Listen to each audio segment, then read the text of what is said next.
High. তো চলো আজকে তোমাদেরকে দেখাবো আমি নিজের হাতে কিভাবে নেল এক্সটেনশন করি। সবার প্রথমে এই অয়েল মাখা হেয়ারটাকে ইগনোর করো। ফার্স্টে আমি আমার সেটআপগুলো এখানে রেডি করে নিচ্ছি। তো দেখো এগুলো দিয়ে আজকে আমি নেল এক্সটেনশন করব। আর এটা হলো ইউবি ল্যাম্প, এটা আমি মিশো থেকেই কিনেছিলাম। আজকে আমি যা যা প্রোডাক্ট দেখাবো আমার সবকিছুই কিন্তু মিশো থেকেই কেনা। গ্লুটা টিপসের সাথে দিয়েছিল, বাট আমি এই গ্লুটা ইউজ করব। এবার প্রথমে আমি নেলস গুলোকে আমার প্রত্যেকটা আঙ্গুলের মাপে আমি নিয়ে নিচ্ছি।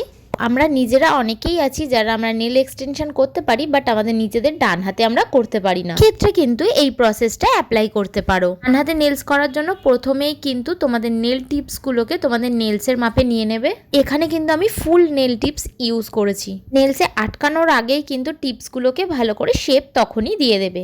শেপটা আগে দিয়ে করে নিলে তাহলে কিন্তু তোমরা গ্লু দিয়ে আটকে দেওয়ার পর কিন্তু তোমাদের কোনো অসুবিধা হবে না। দেখো আগেই আমি শেপটা দিয়ে দিয়েছিলাম বলে আমি কিন্তু খুব সহজেই গ্লু দিয়ে কিন্তু টিপসটা আমার নেলসের মধ্যে আটকে নিয়েছি। আর দেখো আর একদম শেপ করারও কোনো দরকার নেই, পুরো ভালোভাবেই আটকে গেছে।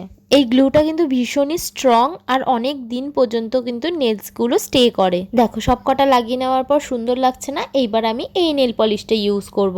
জানো তো আমি না শখ করেই নেল এক্সটেনশন করা শিখেছিলাম, বাট আমি শেখার পরে আমি আমার নিজের হাতে মোটেই করতে পারতাম না।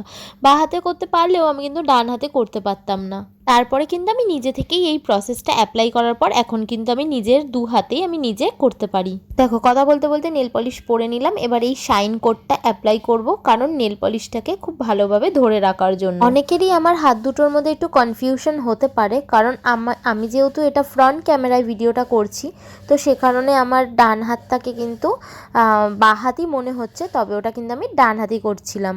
তারপর সেম প্রসেসে আমি দুটো হাতেই করে নিলাম। তো দেখো এখন ফাইনালি আমার রেজাল্টটা এরকম এসেছে। তো কেমন লাগলো আজকে ভিডিওটা অবশ্যই কিন্তু কমেন্টে জানাবে। আর আরও ডিটেলসে জানতে চাইলে তাহলে অবশ্যই আমাকে কমেন্টে জানিও, আমি তোমাদেরকে আরও ডিটেলসে বলে দেবো। আর প্রোডাক্টের জন্য লিঙ্ক কমেন্ট করে দিও, আমি লিঙ্কটা তোমাদের শেয়ার করে দেবো।